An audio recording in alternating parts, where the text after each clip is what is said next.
Hi, Mr. Sample. My name is Jamie Shute, and we are going to be discussing the results on the multiple assessments you have taken. If you have any questions, please let me know, and I will be willing to answer them.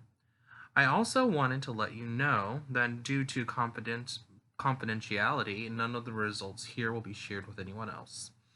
These are your results, and I vow to keep them private unless required to protect you from harm or from someone else.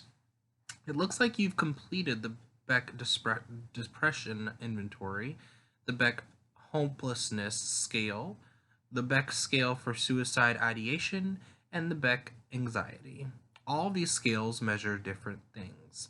For example, the Beck Depression Scale measures different severity levels of depression, and the Beck Hopelessness Scale measures loss of motivation. These assessments help us see where you are ranked on each scale, and your results show that for the Beck Depression Inventory scale that you scored a 32, which means you are showing signs of severe depression. For the Beck Hopelessness scale, you scored a score of 13, which means you might be showing signs of moderate helplessness. Your Beck scale for suicide ideation, you scored a 2, and the Beck anxiety, you scored an 18, which means you are in the moderate range. What does concern me the most is your most recent attempt to take your own life and your depression and hopelessness scores. To me, these scores reflect that you may not be excited about your future, and I wanted to give the table to you to discuss your concerns about anything that might be going on or might be bothering about your future. Um, it seems like there are a few discrepancies with some of the answers that you gave, and I would like to go over them. The first thing that caught my eye that is concerning is the question about suicide. It says, do you agree with this statement? I would kill myself if I had the chance. I just would like some clarification on the answer if you are able to provide it. How about the question, I have no desire to kill myself?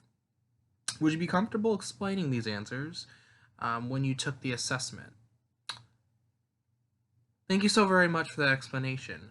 So I'm sure you're wondering what this means for you, Mr. Sample. The assessment states that you are at dangerous risk for suicide. If you have any thoughts on this, you're more than welcome to chime in. I just want to let you know that you are being heard, and coming to counseling is a great first step in getting help that you may need. Hopefully, you find this session and the assessments helpful. I definitely think it would be beneficial to come back and see me twice a week to not only check in with how you're doing, but to also make a giant or small steps towards having a future that you can look forward to. Thank you so very much.